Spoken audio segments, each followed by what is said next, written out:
दोस्तों, फिर से एक बार आप लोगों को स्वागत है जेपीसी विद अमन पे। आज की क्लास जो है या साथियों, ये सेमेस्टर 3 वाले स्टूडेंट के लिए, core paper 5 and political science वाले स्टूडेंट के लिए हेल्पफुल रहेगा। आई होप यह क्लास आप लोगों को बहुत अच्छा लगेगा।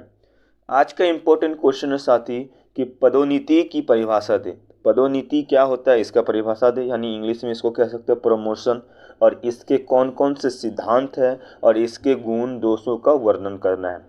तो इस टाइप का अगर क्वेश्चन आता है साथियों, तो सबसे पहले आप लोगों को इंट्रोडक्शन से क्लास को यानी आंसर को स्टार्ट करनी चाहिए। देखिए किस तरह से इंट्रोडक्शन दिया जाता है। देखिए, पदोन्नति यानी प्रमोशन, पदोन्नति का अंग्रेजी अनुवाद होता है प्रमोशन होता है। ठीक है, अभी तो हम आपको बता दें कि पदोन्नति का जो अंग्रेजी अनुवाद है क्या होता है, प्रमोशन होता है, या दो शब्दों के योग से बना है। कितना शब्द के योग से बना है? दो। पहला पद प्लस उन्नति, मतलब पद का उन्नति होगा, अर्थात दो शब्दों के योग से बना है। कितने शब्दों के योग से बना है? तो दो शब्दों के योग से बना है, जिसका शाब्दिक अर्थ होता है किसी कर्मचारी के पद में उन्नति से है। तो किसी कर्मचारी का जो पद होगा उसमें उन्नति होगा या पद वृद्धि होगा। ठीक है, निष्कर्षता पदोन्नति का शाब्दिक अर्थ कर्मचारी के पद में उन्नति और कर्मचारी की आय में उन्नति है। ठीक है, प्रतिष्ठा, पद और उत्तरदायित्व में वृद्धि हो से है। मतलब पदोन्नति के कहने का मतलब होता है, इसका अर्थ होता है कि अगर जो कर्मचारी है उसका आय बढ़ेगा।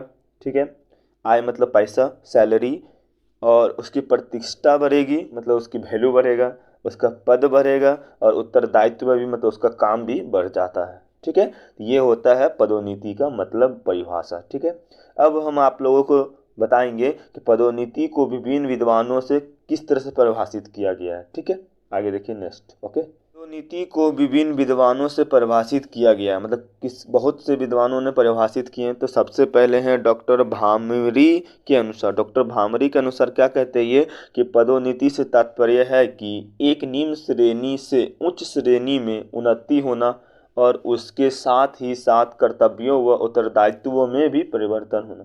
मतलब उसका निम्न श्रेणी मतलब छोटा से वो बड़ा पद पर जाता है, और उसके बाद इसका उत्तरदायित्व और कर्तव्यों में भी क्या होता है, परिवर्तन हो जाता है। ये डॉक्टर भामरी के अनुसार हो गया। ठीक है, अब देखिए दूसरा विद्वान है चार्ल्स वर्थ के अनुसार। किसके अनुसार? चार्ल्स वर्थ के अनुसार ये क्या कहते हैं, देखिए पदोन्नति में एक व्यक्ति निम्न स्तर से उत्तरदायित्व से उच्च स्तर के उत्तरदायित्व को प्राप्त करते हैं। मतलब छोटा उत्तरदायित्व से ऊंचा उत्तरदायित्व को क्या करते, प्राप्त करते। ये किसके कारण है? ये कौन बोलते हैं? ये चार्ल्स वर्थ बोलते हैं। ठीक है, नेक्स्ट विद्वान बोलते हैं, जो ये परिभाषा है। ठीक है, नेक्स्ट विद्वान बोलते हैं, देखिए क्या बोलते हैं ये, इनका नाम है फिनफर के अनुसार। फिनफर के अनुसार क्या होता है, देखिए कर्तव्यों में होने वाला आवश्यक परिवर्तन। ठीक है, आवश्यक परिवर्तन पदोन्नति प्रक्रिया का आवश्यक अंग है। मतलब पदोन्नति प्रक्रिया का क्या है, आवश्यक अंग है। मतलब कर्तव्यों में उसका परिवर्तन हो जाएगा, तो ये क्या है, पदोन्नति प्रक्रिया का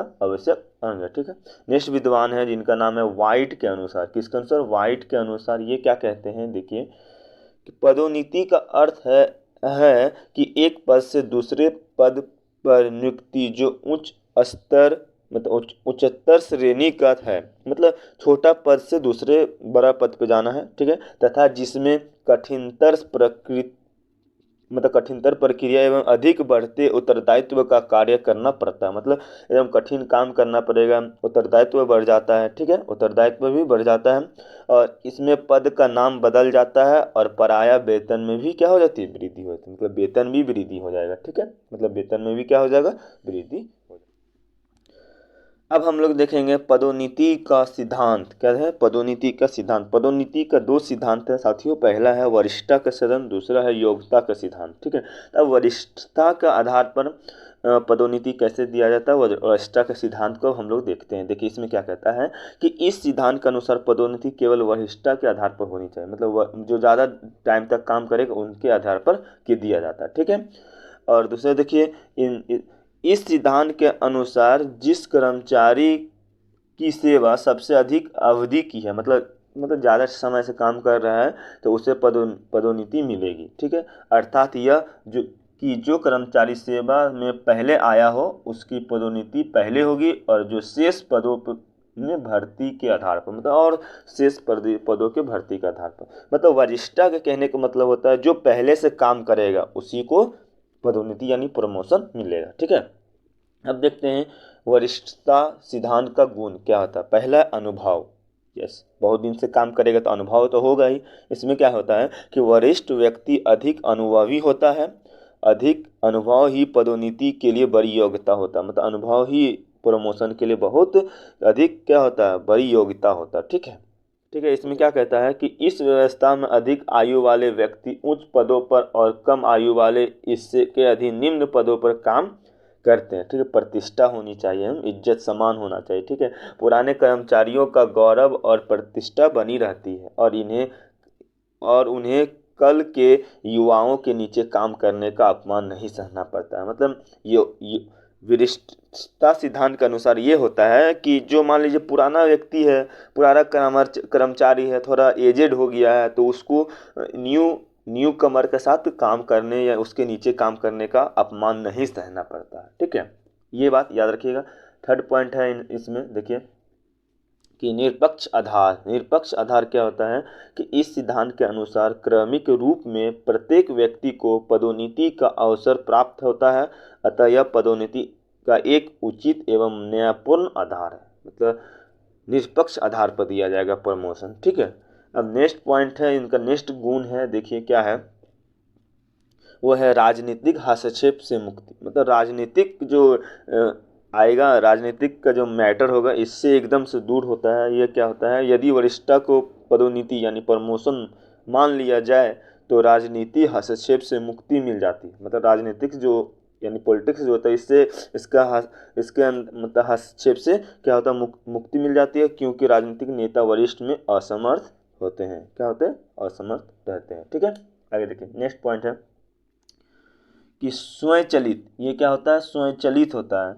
यह पद्धति स्वयंचलित रहती है, अर्थात वरिष्ठता के आधार पर अपनी बारी आने पर कर्मचारियों को पदोन्नति अपने आप मिल जाती है। मतलब अपने आप मिल जाएगा, आप बहुत दिनों से काम कीजिएगा तो ये वरिष्ठता के सिद्धांत पे आपको खुद अपने आप आपको पद यानी प्रमोशन आपको मिल जाएगा। ठीक है,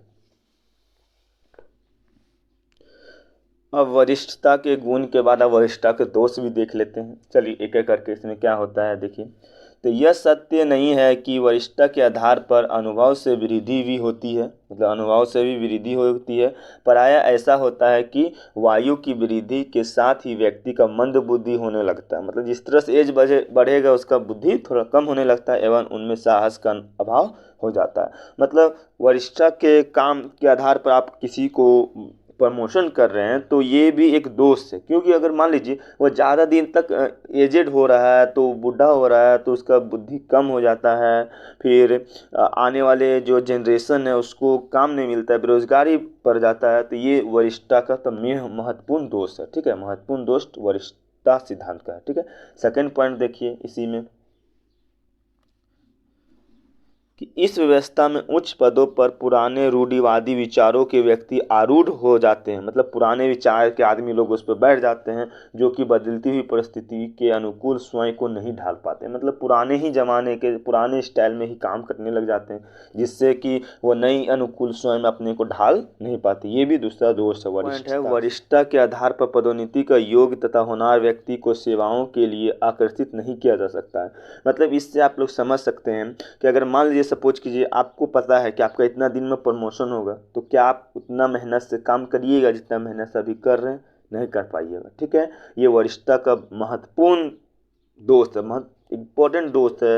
ये सब ध्यान देना चाहिए जिसके बेरोजगारी अभी वर्तमान में बढ़ रहा है। ठीक है, आगे देखिए नेक्स्ट इसका दोस्त कि यदि वरिष्ठता के आधार पर पदोन्नति मान लिया जाए तो कर्मचारियों में अपनी योग्यता बढ़ाने की कोई आकांक्षा नहीं रहा है। मतलब उसको कोई अच्छा काम करने की कोई सोच नहीं, बस एकदम उसको ध्यान रहेगा कि मेरा एज पूरेगा हमको प्रमोशन मिल जाए। तो ये जो सिद्धांत था ये हमें ये बिल्कुल सी पसंद नहीं आई। ठीक है, जिसके कारण अभी फिलहाल में बेरोजगारी इंडिया में भी बढ़ रहा है। ठीक है, ये आप लोग याद रखिए प्रमोशन। ठीक है, प्रमोशन वर्ड बहुत जो योग्यता के अनुसार पर नहीं वरिष्ठता के आधार पर दिया जा रहा है, ये एकदम बहुत खत्म है। ठीक है ना, एकदम बेकार है। इस चीज़ को आप लोग याद रखिए और खुद से भी एग्जाम में लिख सकते हैं बढ़ा चढ़ा के। ठीक है, तो ये चीज़ मत सोचिएगा कि खुद से नहीं लिख सकते। आगे देखिए सेकेंड सिद्धांत देखते हैं, वो है योग्यता का सिद्धांत, जो मोस्ट इम्पोर्टेंट है। देखिए इसमें क्या होता है कि वरिष्ठता के सिद्धांत के ठीक विपरीत योग्यता का सिद्धांत है। इसका आशय यह है कि कार्मिक के पदोन्नति, ठीक है, उसकी योग्यता के आधार पर होनी चाहिए। मतलब उसका प्रमोशन उसके योग्यता के अनुसार होगा, ना कि वरिष्ठता के आधार पर, ना कि उसकी एज के अनुसार होगा, ठीक, अनुभव के अनुसार। ठीक है, चलिए नेक्स्ट। सामान्यतः पदोन्नति संदर्भ में योग्यता आंकने के लिए निम्नलिखित 3 विधियां प्रयोग में लाई जाती है। मतलब आपको किस तरह से जॉब दिया जाएगा योग्यता के अनुसार, पे इस पे 3 विधि है। पहला है पदोन्नति समिति का विवेक, पदोन्नति का परीक्षा और सेवा अभिलेख। मतलब आपको परीक्षा देना पड़ेगा, आपके पास पद का कितना अनुभव है, सेवा का कितना जो काम मिल रहा है उसमें कितना अनुभव है, तो अनुभव मतलब अनुभव उसका ज्ञान है, इसके आधार पर आपको जॉब मिलेगा। परीक्षा लिया जाता है, एग्ज़ाम लिया जाता है, तो ये प्रोसेस हमको अच्छा लगा। ठीक है, तो इस चीज़ में आप लोग खुद से भी लिख सकते हैं कि आजकल के देख सकते हैं कि हमको पद प्रमोशन के लिए भी उसको परीक्षा लेना चाहिए। अगर मान लीजिए आपको छोटा पद से बड़ा पद पे जाना है, तो इसके लिए भी आपको थोड़ा सा ज्ञान रहना चाहिए, थोड़ा सा नॉलेज रहना चाहिए। और न्यू कमर को अब तो डायरेक्ट न्यू कमर भी आ जाता है बड़ा बड़ा पोस्ट पर, तो ये सब चीज़ खुद से बढ़ा चढ़ा कर आप लोग यहाँ इस तीनों पॉइंट में आप लोग लिख सकते हैं। ठीक है, इसलिए आप लोग लिखिएगा एग्जाम में। ठीक है, अब चलिए देखेंगे तो योग्यता के सिद्धांत का दोष क्या है। दोस्त देखिए क्या है कि पद वृद्धि संबंधी योग्यता का सिद्धांत अत्यधिक आत्मपरक है। इसमें योग्यता का निर्धारण एक जटिल आधार पर खरा अनुभव होता है, एक जटिल आधार पर। ठीक है, प्रत्येक व्यक्ति की योग्यता पृथक होती है तथा एक व्यक्ति प्रत्येक पद तथा कार्य के लिए योग्य नहीं होता है। मतलब अब मान लीजिए एक ही व्यक्ति बताइए सभी काम के लिए योग्य हो सकता है, नहीं हो सकता है, तो यही चीज है योग्यता का सिद्धांत का दोष। ठीक है, ये याद आप लोग रख सकते हैं। ठीक है, प्रमोशन यानी पदोन्नति की विशेषता। पहला क्या है, पदोन्नति में पद का नाम परिवर्तन हो जाता है। अगर मान आपका प्रमोशन होगा तो आपका पद का नाम चेंज हो जाएगा।